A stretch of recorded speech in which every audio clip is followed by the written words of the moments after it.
Salam əziz şagirdlər.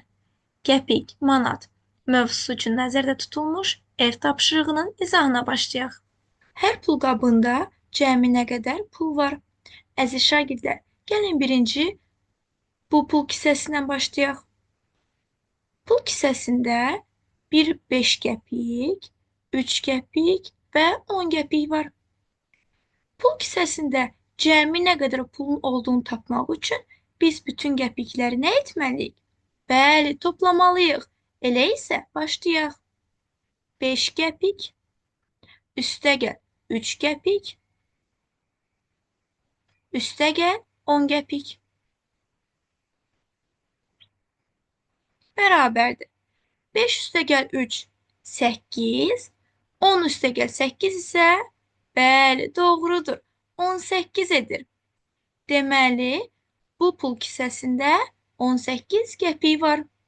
Keçək digər pul kisəsinə. Bu pul kisəsində bir 10 manatlıq və 2 dənə 1 manatlıq var.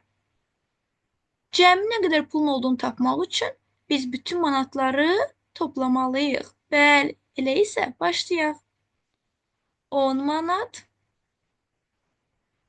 üstəgəl 1 manat, üstəgəl 1 manat. Bərabərdir. 1 üstəgəl 1, 2 edir. 10 üstəgəl 2, doğrudur, 12 edir. Deməli, bu pul kisəsində 12 manat pul var. Əhsən sizə. Anarın və Aynurun nə qədər pulu var? Gəlin baxaq. Anarın neçə manat pulu var? Bir 5 manatlığı və 2 dənə 1 manatlığı var. Nə qədər pulun olduğunu tapmaq üçün biz bütün manatları toplamalıyıq. Doğrudur. Yazırıq. 5 manat, üstəgəl 1 manat, üstəgəl 1 manat. Bərabərdir. 1 üstəgəl 1, 2, 5 üstəgəl 2 neçə edir? Bəli, 7 edir. Deməli, Anarın 7 manat pulu var. Baxaq, bəs Aynurun nə qədər pulu var? Aynurun pulu qəpiklərlədir və bu qəpiklər 10 qəpiklərdir. Elə isə gəlin 10 saymaqla Aynurun pulunu tapaq. 10, 20, 30, 40, 50.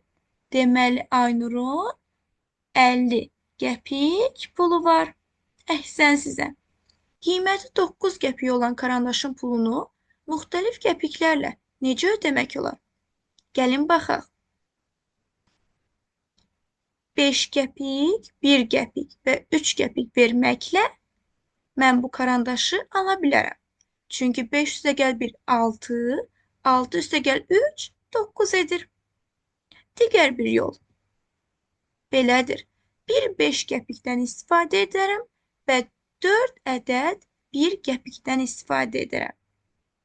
Çünki 1 üstəgəl 1, 2, 2 üstəgəl 1, 3, 3 üstəgəl 1, 4 edir. 5 üstəgəl 4 də 9 edir. Digər bir yol isə 3 dənə 3 qəpikdən istifadə etməklə. 3 üstəgəl 3, 6, 6 üstəgəl 3, 9 edir. Əhsən sizə.